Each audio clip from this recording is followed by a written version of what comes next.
Aldehyde ketones की preparation को हम जान चुके हैं, पढ़ चुके हैं कि क्या क्या डिफरेंट और इंपॉर्टेंट मेथड ऑफ प्रिपरेशन थे। फर्स्ट लेक्चर के अंदर ये सारा काम किया जा चुका है। अब बारी है इनकी प्रॉपर्टीज की। सबसे पहले हम बात करेंगे इनकी केमिकल प्रॉपर्टीज की। पहला क्वेश्चन जो आपके एग्जामिनेशन का है, what is the difference between C double bond C and C double bond O, यानी एल्कीनिक मल्टीपल बॉन्ड और कार्बोनिल मल्टीपल बॉन्ड में क्या डिफरेंस है। तो इसके कम से कम दो डिफरेंसेस आपको एग्जाम में लिखने हैं। नाउ यू कैन अंडरस्टैंड, दोनों सिमिलर एटम, ये नॉन पोलर, ये दोनों की इलेक्ट्रोनेगेटिविटी डिफरेंस है, ये ज्यादा polar. So we can say it is more polar and it is less polar, इस तरह से कहा जाएगा। दूसरी बात, यहां पर होती है न्यूक्लियोफिलिक रिएक्शन। एल्डिहाइड कीटोन हमेशा न्यूक्लियोफिलिक रिएक्शन में पार्टिसिपेट करेगा और एल्कीन इलेक्ट्रोफिलिक रिएक्शन में पार्टिसिपेट करता है। ये इनका मेजर डिफरेंस है। सिमिलरिटी क्या है, यहां भी एक सिग्मा बॉन्ड, यहां भी एक सिग्मा बॉन्ड, यहां भी एक पाई बॉन्ड, यहां भी एक पाई बॉन्ड, ये इनके अंदर सिमिलरिटीज हैं। तो सबसे पहला पॉइंट आपने याद रखना है, कार्बोनिल कंपाउंड्स यानी aldehyde and ketone they undergo nucleophilic substitution reaction. यहां न्यूक्लियोफाइल अटैक करता है। ना यू कैन अंडरस्टैंड, ऑक्सीजन की इलेक्ट्रोनेगेटिविटी ज्यादा होने की वजह से न्यूक्लियोफाइल कार्बन पे अटैक करेगा और जितना ज्यादा कार्बन के ऊपर पॉजिटिव चार्ज होगा उतना ही ज्यादा इसका अटैक होगा। More is the positive charge on carbon, higher will be the nucleophilic attack और higher will be the rate of reaction. इस पॉइंट को याद रखना। अब पहला क्वेश्चन मैं आपके ट्राई करने के लिए दे रहा हूं। पहला क्वेश्चन है, हाउ यू कैन से या what are the various factor accelerating the reaction of carbonyl compound. Carbonyl compounds के रिएक्शन को अफेक्ट करने वाले फैक्टर्स कौन कौन से हैं, ये आपने पहला क्वेश्चन नोट कर लेना है और जवाब लिखने की कोशिश करनी है। अदरवाइज आने वाले वीडियो लेक्चर्स के अंदर मैं आपको इन क्वेश्चंस का जवाब भी बताऊंगा कि आखिर वो कौन सा फैक्टर है जो रिएक्शन को अफेक्ट करता है। तो यहां पर आने वाली सबसे पहली रिएक्शन है action of HCN, hydrogen cyanide. Suppose आपके पास एल्डिहाइड है, एल्डिहाइड के ऊपर HCN और HCN में हमें मालूम रहना चाहिए ये नेगेटिव, ये पॉजिटिव। न्यूक्लियोफाइल का अटैक होगा, हाइड्रोजन इधर, और इस तरह से हम समझ सकते हैं ये रिएक्शन यहां पर ऑब्जर्व होगी। बनने वाली चीज को साइनोहाइड्रिन के नाम से पहचाना जाता है। अब एल्डिहाइड और कीटोन HCN के साथ साइनोहाइड्रिन देते हैं। ये रिएक्शन याद रखना, ये रिएक्शन बायोमॉलिक्यूल्स में ग्लूकोज के साथ भी काम आएगी, वहां भी आपके बोर्ड एग्जामिनेशन में आती है। तो यहां पर इस रिएक्शन को याद रखें। एल्डिहाइड ना होता, सपोज आपके पास कीटोन होता, एसीटोन होता, और एसीटोन के ऊपर अगर आपसे कहा जाए HCN का एडिशन क्या होगा, सेम हाइड्रोजन CN, और इस तरीके से यहां भी हम साइनोहाइड्रिन बना सकते हैं, यहां भी कीटोन का साइनोहाइड्रिन फॉर्म रहेगा।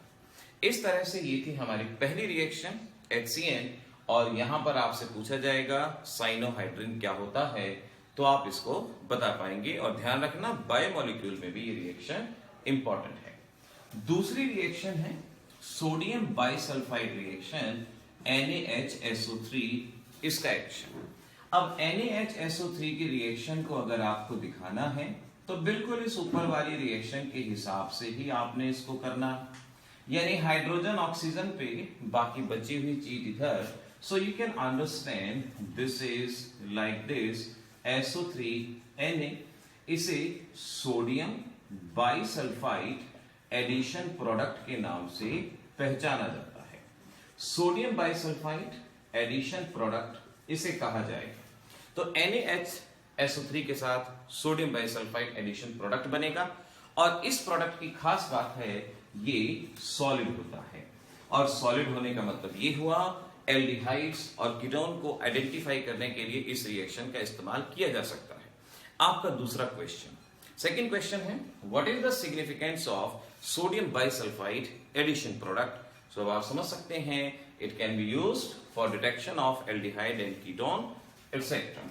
अगर यही रिएक्शन कीटोन पे करनी है, क्योंकि प्रैक्टिस आपकी हर तरह की रिएक्शन की होनी चाहिए, so you can again understand reaction वही, H इधर, बाकी सारा ग्रुप इधर, और ये उसी तरह से कीटोन का बाइसल्फाइड एडिशन प्रोडक्ट देगा और अगेन ये यहाँ पर सॉलिड होगा और सॉलिड होने की वजह से डिटेक्शन सेपरेशन वगैरह में इसका इस्तेमाल किया जा सकता है, इसको हम यूज कर सकते हैं। ये थी हमारी सेकंड रिएक्शन। अब है हमारी third reaction, reaction with alcohol. देखिए कार्बोक्सिलिक एसिड के साथ एल्कोहल रिएक्ट करता है तो उसे एस्टेरिफिकेशन रिएक्शन कहा जाता है, यहाँ ये एल्कोहलेशन रिएक्शन कहा जाएगा। ये है एल्डिहाइड, एल्डिहाइड एल्कोहल के साथ सेम OH इधर, बाकी ग्रुप इधर, और इस तरीके से बनने वाली स्पीसीज इसे हेमी एसिटल कहा जाएगा, हेमी एसिटल। तो हेमी एसिटल कब बनता है? जब एल्डिहाइड पे एक एल्कोहल अटैक करता है तो हेमी एसिटल बनता है।